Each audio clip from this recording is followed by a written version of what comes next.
चलिए तो देखिएगा जरा ध्यान से, तो यहाँ मुख्यतः प्रमुख शहर बेटा कि सिंधु घाटी सभ्यता में कि शहर कौन से थे, और एक अर्बनाइजेशन के देखा जाए तो नगरीयकरण किस तरीके से यहाँ का नजर आ रहा है।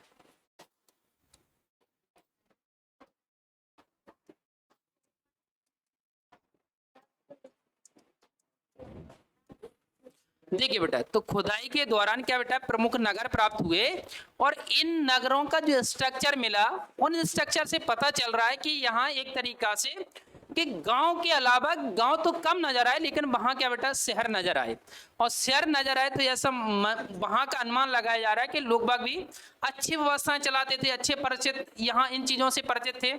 जैसे अपन देखेंगे बेटा ग्वालियर, अब ग्वालियर में क्या होता है कि यहाँ जो व्यवस्था चलाई जा रही है तो इस व्यवस्था के लाने यहाँ देखेंगे ग्वालियर के अंतर्गत पार्षद भी होते हैं, पार्षद के अलावा नगर पालिका अध्यक्ष भी होते हैं यहाँ, इसके अलावा सांसद विधायक मंत्री वगैरह भी यहाँ है। तो एक पूरे प्रशासनिक व्यवस्था के साथ साथ देखा जाए कि जो गवर्नमेंट सरकार की जो व्यवस्था है, एक तरीका से देखा जाए एक ऐसा जो स्ट्रक्चर है जिसके द्वारा अपनी पूरी गतिविधियां लेकर जो आगे बढ़ रहे हैं। तो यहाँ देखा एग्जीक्यूटिव पावर मतलब कार्यपालिका दो तरीका से होती है कि यहाँ देखा जाए एक सरकार के जो कर्मचारी के रूप में होते हैं, और दूसरे अगर देखा जाए तो पब्लिक के जो सेवक जिन्हें माना जाता है कि पार्षद वगैरह हो गए, जो अन्य लोग हो गए, वो लोग दोनों को मिलकर यहाँ चलाया जा रहा। तो वैसे ही जब इतने सारे नगर थे बेटा वहां डेवलप किए गए थे, तो वहां क्या था बेटा कि वहां भी कुछ ऐसी व्यवस्था रही होगी कि वहां भी पार्षद जैसी व्यवस्था रही होगी, नहीं पता अपन को, एविडेंस जो मिले उसके बेस पर। तो वहाँ अलग अलग इतिहासकार अलग अलग बताते हैं। कुछ इतिहासकार मानते हैं कि यहाँ का जो व्यापार होता था वो मेसोपोटामिया, कहाँ से बेटा, मेसोपोटामिया की जो लोथल है, गुजरात है, भोगवा नदी के तट पर, वहां कुछ ऐसे एविडेंस मिले हैं कि जैसे मेलुआ दिलमुन जैसे शब्दों का जो जिक्र किया गया है, तो ऐसा अनुमान लगाया जाता है कि यहाँ का जो व्यापार है फारस की खाड़ी होते हुए कहां से होता था बेटा, मेसोपोटामिया से होता था। तो इस आधार पर देखा जाए तो यहाँ नगरों का क्या हुआ बेटा, विकास हुआ। तो मेनली नगर अगर देखोगे हड़प्पा, मोहनजोदड़ो, लोथालो, राखीगढ़ी, लोथल, राखीगढ़ी, कालीबंगा, धौलावीरा जैसे प्रमुख नगर यहाँ क्या है बेटा नजर आते हैं। अब ये नजर यहाँ जो नगर जो है यहाँ से अलग अलग एविडेंस देखने को मिलेगा कि कहाँ कौन से नगरों से क्या, तो ऐसा जैसे अपन देखेंगे तो कि यहाँ जो एक तरीका से जुते हुए खेत के साक्ष्य यहाँ मिले हैं, धान के साक्ष्य यहाँ मिले हुए हैं, और इसके अलावा कई जैसे टेराकोटा मिट्टी के बर्तन के बने हुए यहाँ साक्ष्य मिले हैं। इसके अलावा मेटल्स वगैरह उनके भी साक्ष्य मिले, एविडेंस मिले। कुछ यहाँ जानवर हैं उनके भी हमें एविडेंस मिले हैं। तो इस बेस पर ये क्या क्या अपना अपना अनुमान लगा रहेंगे। तो पहले देखते हैं बेटा कि जो प्रमुख नगर थे, और नगरों के लाने बेटा एक वर्ड यूज कर रहे हैं नगरीयकरण, अर्बनाइजेशन। तो यहाँ का अपन देखा जाए तो यहाँ मुख्यतः देखना है कि सिंधु घाटी सभ्यता का नगरीयकरण की व्यवस्था कैसी थी, उस पर चर्चा।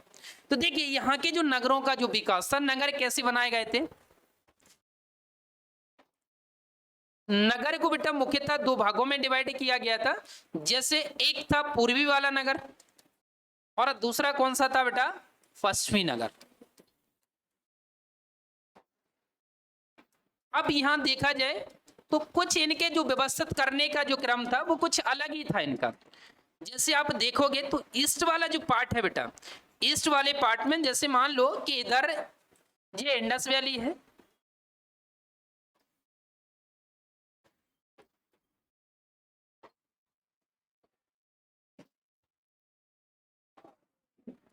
इधर, और इधर जी वाले पार्ट में बेटा आपकी कौन सी है, इंडस वैली।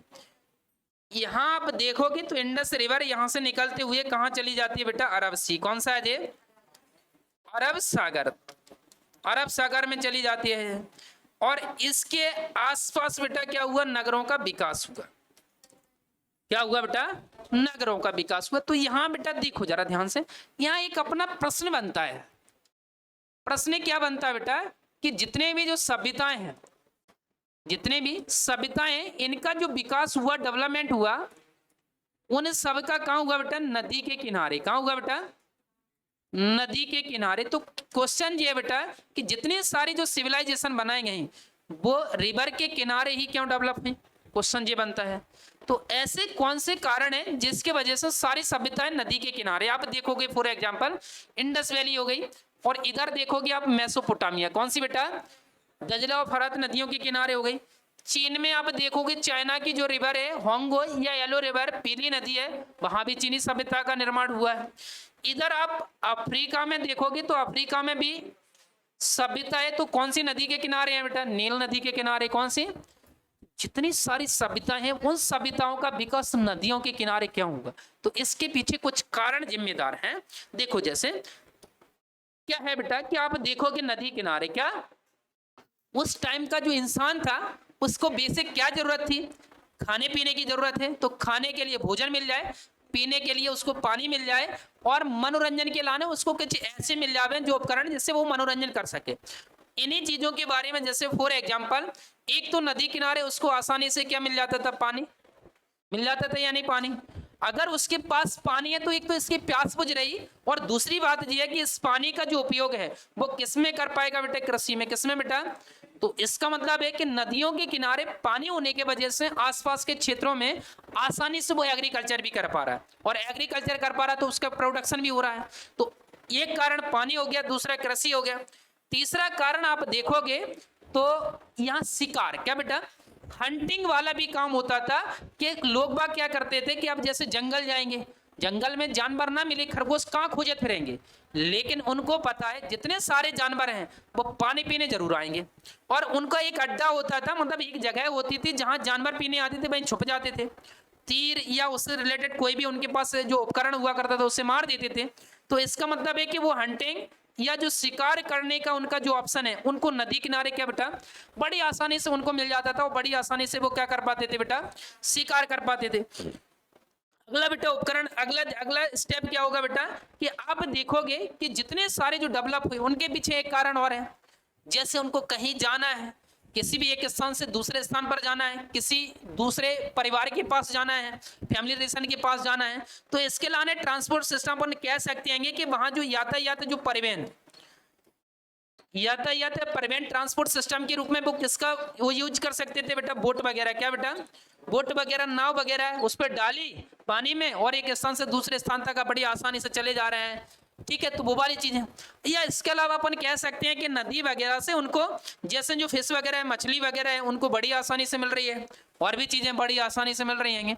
तो इन सारे कारणों से आप देखोगे इंडस वैली का जितनी सारी जो वैली हुई, सभ्यता हुई स्टार्टिंग वाली, वो सारी की सारी डेवलप कहाँ हुई बेटा? नदियों के किनारे ही डेवलप हुई।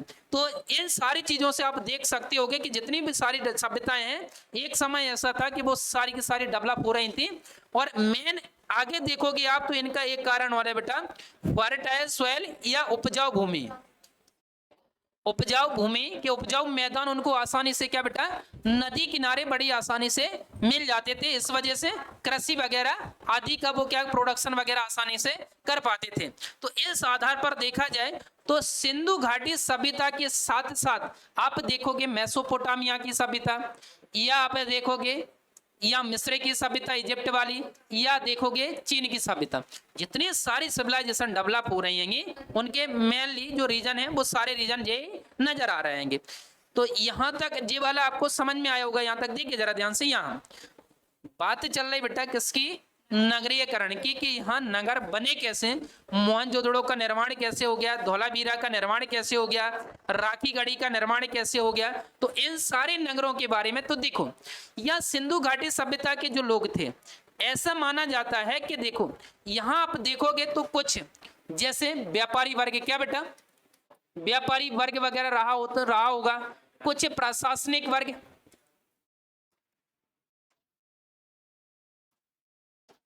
ठीक है, इसके अलावा कुछ अन्य राजनीतिक वर्ग के रूप में देख सकते हैं। तो राजनीतिक वर्ग वगैरह एक तरीका से कहा जाए तो अमीर व्यक्ति या ऐसे व्यक्ति जिसका समाज में क्या है वर्चस्व है, ठीक है, इनकी गतिविधियां जो लोकल लोग हैं उनसे कुछ हटके हैं, पूरे उन चीजों को समुदाय को कंट्रोल करने वाले लोग। तो इस तरीके से देखा जाए तो यहाँ इंडस वैली को मुख्यतः दो पार्ट्स में डिवाइड करके देखा जाता है, एक ईस्ट वाला और दूसरा वेस्ट वाला पार्ट।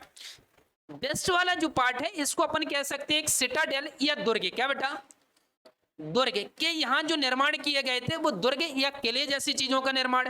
यहीं अपन देखेंगे बेटा कि जो बाथरूम वगैरह, विशाल स्नानागार वगैरह, विशाल स्नाना बाथरूम वगैरह, अन्नागार, ग्रैनी सिस्टम, अन्नागार वगैरह, ठीक है, इन चीजों को बेसिकली वेस्ट वाले पार्ट में देखने को मिलते हैं, ये इंडस वैली के वेस्ट वाले पार्ट में।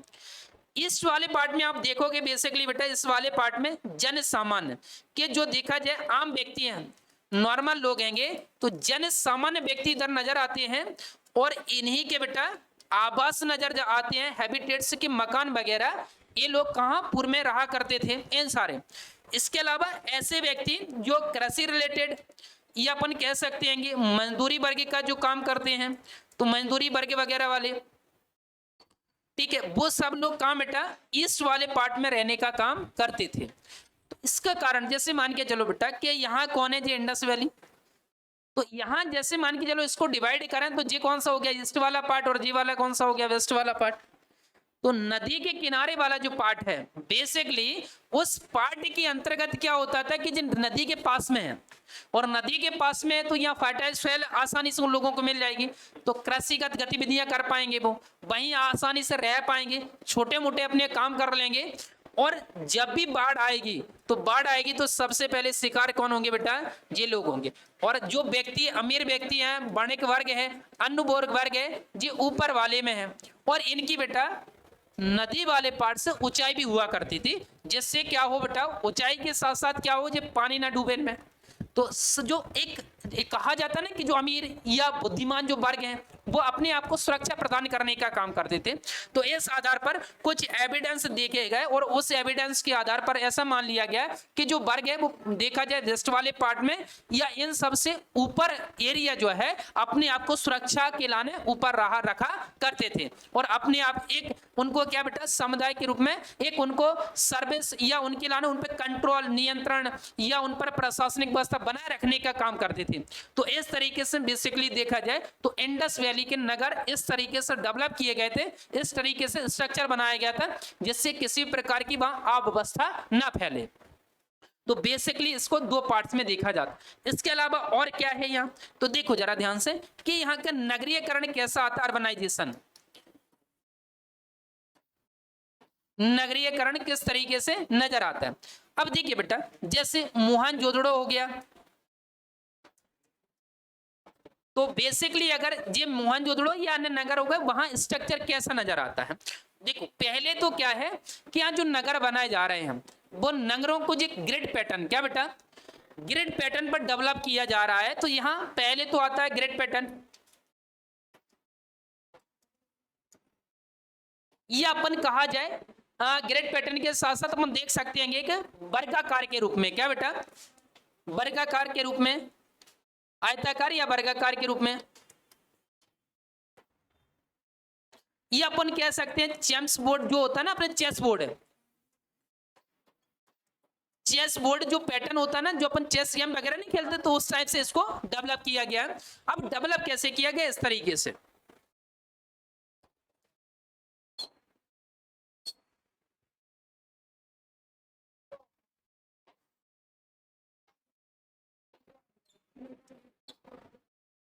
देखो जरा ध्यान, इस तरीके से उन्होंने अपने नगरों को क्या किया बेटा, डेवलप किया। अब देखो ये क्या बेटा, रोड, क्या है बेटा, इसको रोड बना दी गई है, सड़क, और इसको अगर सड़क देखोगे, ये सड़क हो गई आपकी, और इसी के साथ देखोगे यहाँ ये रोड हो गई, और सड़क के आसपास इन्होंने यहाँ इन्होंने क्या बना रखे बेटा, मकान वगैरह बना रखे हैं। इधर मकान क्या बना रखे बेटा, तो यहाँ इनके जो घर मकान है वो बना रखे हैं। इसी के साथ इनके जो एविडेंस नजर आते हैं, इसी के घर के आगे रोड के किनारे किनारे या साइड बाई साइड में इन्होंने एक नया स्ट्रक्चर डेवलप किया है। यहाँ इस वाले पार्ट इस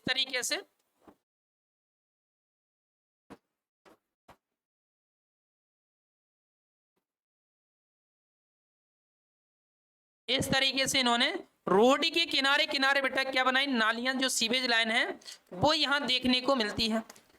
और इसके बाद जैसे ये नालियां बनी तो इन पर बना दिए मैन हॉल, क्या बना दिए, मैन हॉल, जिन्हें बोला जाएगा नरमुखे, क्या बेटा नरमुखे, या जो मैन होल होते हैं वो। जैसे अपन देखते हैं ना कि जो सीवेज लाइन जो डेवलप की गई है कि उसमें समय समय पर वो साफ करते रहते हैं, तो वो सारी चीज। तो यहाँ देखोगे इंडस वैली में जो सारे जो यहाँ के जो नगरवासी थे वो इस तरीके से यहाँ एविडेंस मिले हैं कि इस तरीके से यहाँ क्या जो डेवलप की गई थे। इसके अलावा बेटा देखोगे तो जैसे जी मकान बनाए, मकान के जो गेट हैं, जो दरवाजे हैं, इनके दरवाजे या गेट हैं बेटा वो सड़क के विपरीत दिशा में है। कहाँ है? सड़क के विपरीत दिशा में क्या देखने को मिलेंगे। इसका मतलब यह है कि बेटा ये लोग पर्यावरण पर्यावरण जैसी व्यवस्था से, पर्यावरण प्रदूषण जैसी व्यवस्था से बेटा क्या थे ये लोग परिचित रहे होंगे। तो यहाँ इनके मकान के अगर देखा जाए जो गेट हैं वो सड़क के अपोजिट डायरेक्शन में, विपरीत दिशा में खुलते थे। तो यह मान लिया जाता है कि ये लोग ऐसी व्यवस्था हर जगह देखने को मिली। मात्र यहाँ एक्सेप्शन के रूप में देखा जाता है लोथल। कौन सा बेटा? लोथल एक्सेप्शन के रूप में, अपवाद के रूप में देखा जाता है कि एक ऐसा नगर है जिसके जो दरवाजे हैं, गेट हैं वो सड़क की दिशा में है। कौन सी डायरेक्शन में बेटा? सड़क की दिशा में है। और हर जगह के मकान के जो दरवाजे देखे गए बेटा वो कहाँ हैं? सड़क के विपरीत दिशा में नजर आते हैं। तो इस बेस पर अनुमान लगा लिया जाता है कि सिंधु घाटी सभ्यता के जो लोग थे बड़े चतुर थे। और इनकी देखो सड़कें जो है ना, एक जो सड़कें है ना एक दूसरे को राइट एंगल पर, किस पर काट रहे हैं बेटा?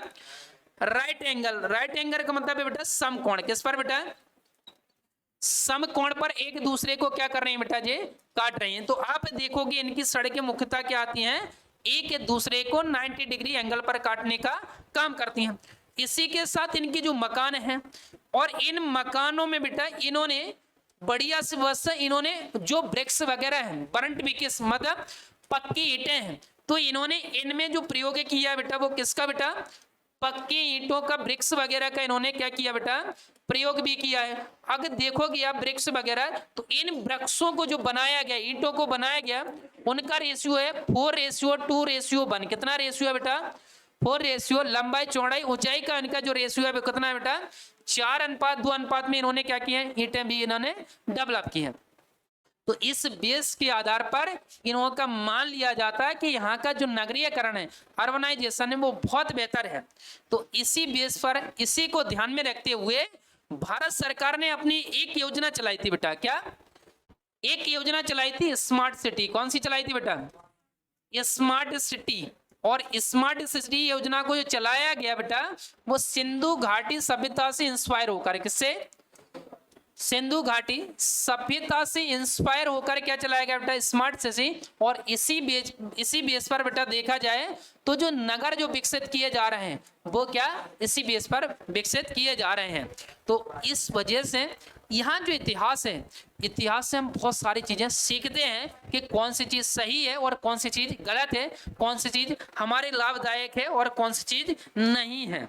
तो देखो बेटा जरा ध्यान से, तुम लोगों के लाने, काम के लाने बेटा, ये महत्वपूर्ण क्वेश्चन है आप लोगों के लिए। तो यहाँ नगर को पहले तो इन्होंने 2 पार्ट्स में डिवाइड करके देखा, और नगरों का जो डेवलपमेंट है वो इस तरीके से इन्होंने बताए हैं, किस तरीके से नगर।